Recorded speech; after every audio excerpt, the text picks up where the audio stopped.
Warahmatullahi wabarakatuh. Perkenalkan, nama saya Wijayanti, asal dari Universitas Islam Darul Ulum Lamongan, Fakultas Ekonomi, jurusan Akuntansi, tahun 2016, semester 8. Kali ini saya akan mempresentasikan tentang proposal skripsi yang berjudul Pengaruh Opini Audit, Financial Distress, Audit Delay, dan Pergantian Manajemen terhadap Auditor Switching.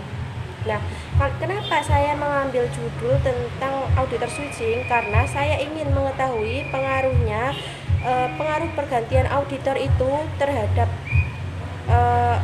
perusahaan. Itu apa saja yang mempengaruhi auditor switching? Nah, di sini sudah ada 4 variabel. Yang pertama, opini audit. Opini audit di sini adalah pendapat seorang auditor yang telah mengeluarkan laporan keuangannya. Nah, pendapatnya di sini ada beberapa pendapat. Contohnya yang pertama adalah pendapat wajar dengan pengecualian, pendapat wajar tanpa syarat, dan yang kedua di sini ada financial distress. Financial distress adalah kesulitan keuangan yang dialami oleh perusahaan yang bisa diperkirakan itu akan mengalami kebangkrutan.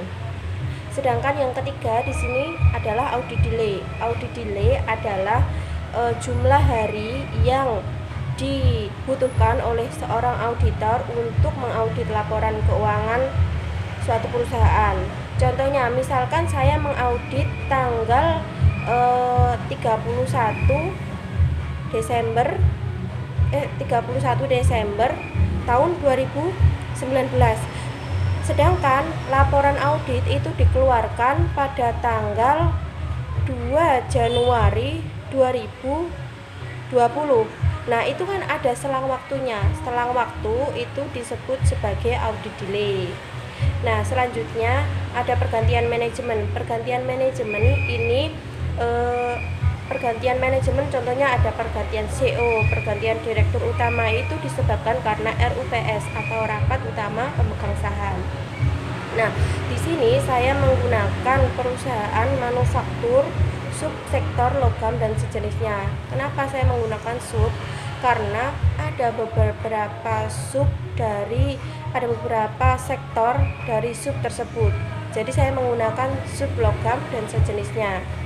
Nah, populasi saya itu ada 17 perusahaan subsektor logam dan sejenisnya, dan sudah saya kurangi dengan kriteria-kriteria yang sudah saya tentukan. Yang pertama, kriterianya dia harus mengeluarkan laporan keuangan dengan mata uang rupiah.